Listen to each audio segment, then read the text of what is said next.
The season starts off with a British aircraft carrier exploding, taking the lives of 41 Navy personnel. And as a result, US President Rayburn appoints American diplomat Kate Weiler to act as ambassador in the UK. Kate's first task is to participate in a conference call with the UK Prime Minister Nicole Trowbridge and President Rayburn, during which the US President said, and I quote, "If I find out it was Iran, I swear we're gonna light that place up," adding tension to an already tense geopolitical situation.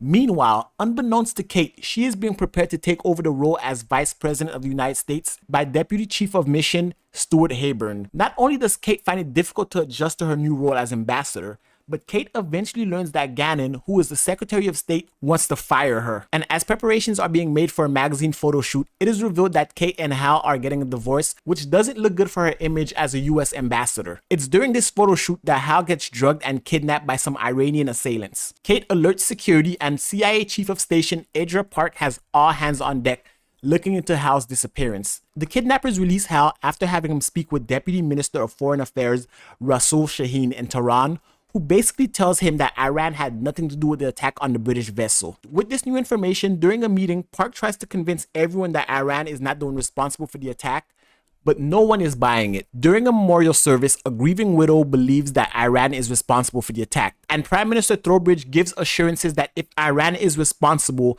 he will rain hellfire on them. Later, Kate eventually finds out that Hal was involved in a series of phone calls reaching out to Iran and lied to her about it, which leaves Kate to go to try to convince Dennison that Iran is not behind the attack, and having Rayburn meet with Trowbridge is not a good idea given his comments, but Dennison is not budging. Back at Winfield, Hal tells Kate that the vice president is stepping down and that she is meant to replace her. That would also force Kate to stay married to Hal for her image. President Rayburn then lands at their property, and Hal manages to convince Rayburn that Iran is not behind the attack. The president's relief at the news that Iran is not implicated in the attack is short-lived, however, as Kate suggests looking at Saudi Arabia or Russia as potential culprits. Even with this news, the meeting with Prime Minister Trowbridge is still a problem that Kate has to resolve.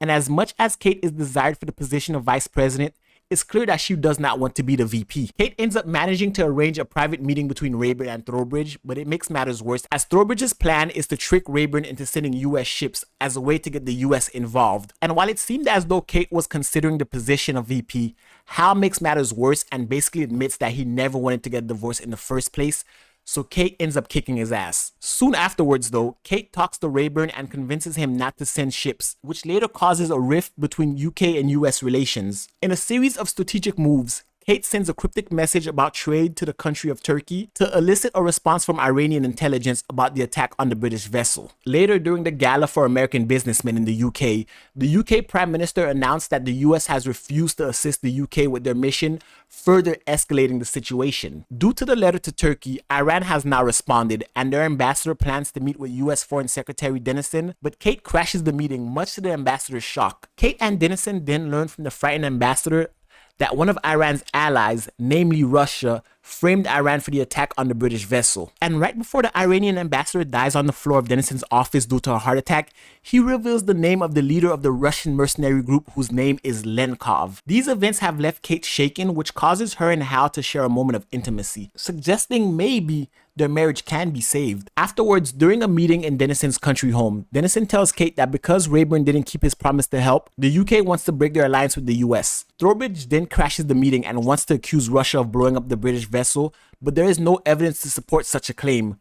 But Trowbridge wants a response nonetheless. So Kate suggests that Trowbridge should blow up a target in Russia as a retaliatory response. Kate's efforts to present a list of potential targets within Russia was a bluff to get the Prime Minister to back down, but Trowbridge is eager to save his career, so he turns to war.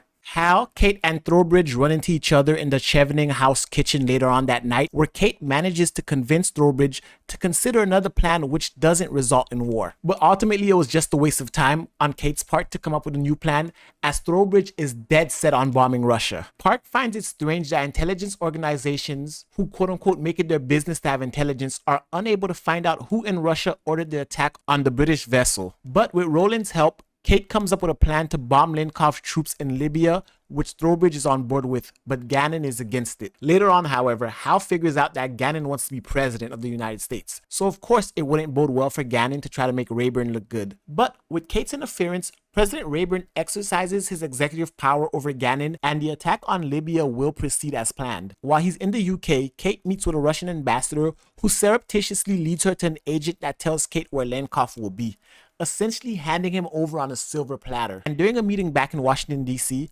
Rayburn agrees to work with the British to arrest Lenkov and not attack his fighters in Libya. Much to the disappointment of Trowbridge, the attack on Libya will not happen because he was informed of the plan to arrest Lenkov. And yet, strangely enough, the following day, he favors it. Dennison and Kate then go to Paris in order to gain support for their operation to arrest Lenkov, but they are unfortunately met with resistance. And after Hal delivers a speech on behalf of Kate, she has a conversation where she believes that all along Hal wanted to be Secretary of State and commands him not to have a meeting with Grove, who is a member of the Conservative Party. Kate attends a party where she not only learns that the French government will help with the Lenkov operation, but it is actually an assassination and not an arrest. And after conversing with Dennison, who also thought it was an arrest, Kate makes a startling discovery that the person who stands the most to gain from Lenkov's death is the one who hired him, aka Trowbridge. The season then ends with Rayburn and Hal trying to communicate with an agitated Grove before a car bomb goes off within their vicinity. And guys, that's season 1 of The Diplomat. Hopefully you found this video very helpful. If you did, give the video a thumbs up, hit the subscribe button for more recaps, and I'll see y'all for season 2. Peace.